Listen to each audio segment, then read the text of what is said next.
This is a fantastic example of research into action.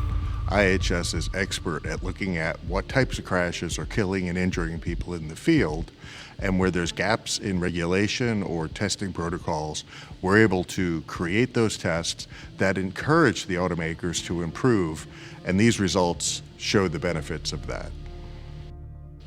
What prompted us to begin this testing in 1995 was that our research showed that the types of crashes that were seriously injuring and killing people in the real world were not reflected in the federal regulatory testing requirements. We began running these tests on our own to be able to provide that information directly to consumers. After we introduced our first crash test program in 1995, we continued to go back to the field data and look at what types of crashes are seriously injuring and killing people.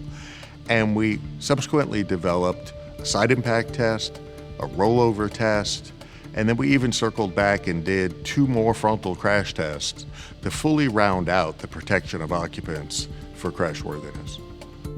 This study shows that nearly 50,000 lives have been saved by the changes that the automakers have made as a result of these crash test programs since we instituted our first test.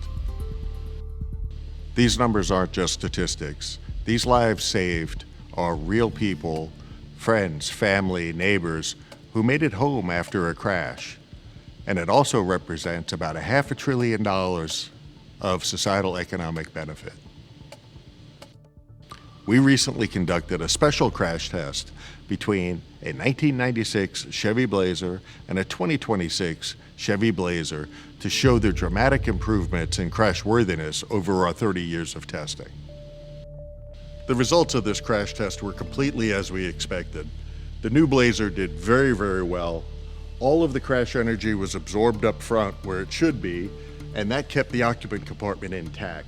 That meant that the side curtain airbag, the frontal airbag, and the seatbelt could all do their job to protect the occupant. This occupant was going to walk out of this vehicle with very little risk of injury.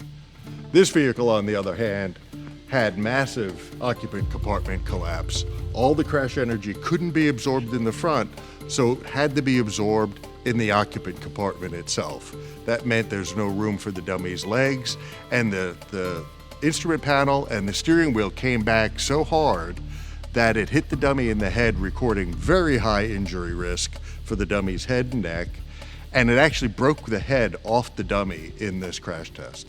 That just shows how much force was involved. The performance of this old Blazer is exactly the type of damage that we were trying to address when we developed this frontal crash test program in the first place. And nowadays, nearly all vehicles perform like the 2026 model, where we can expect people to be able to walk out of that vehicle unharmed. The vast majority of vehicles sold today do really well in all of the Institute's original crash test programs. This is great news for consumers, and it's only possible because the insurance industry has funded IHS to do this work consistently for the past 30 years, and the automakers have responded to the testing by improving their designs.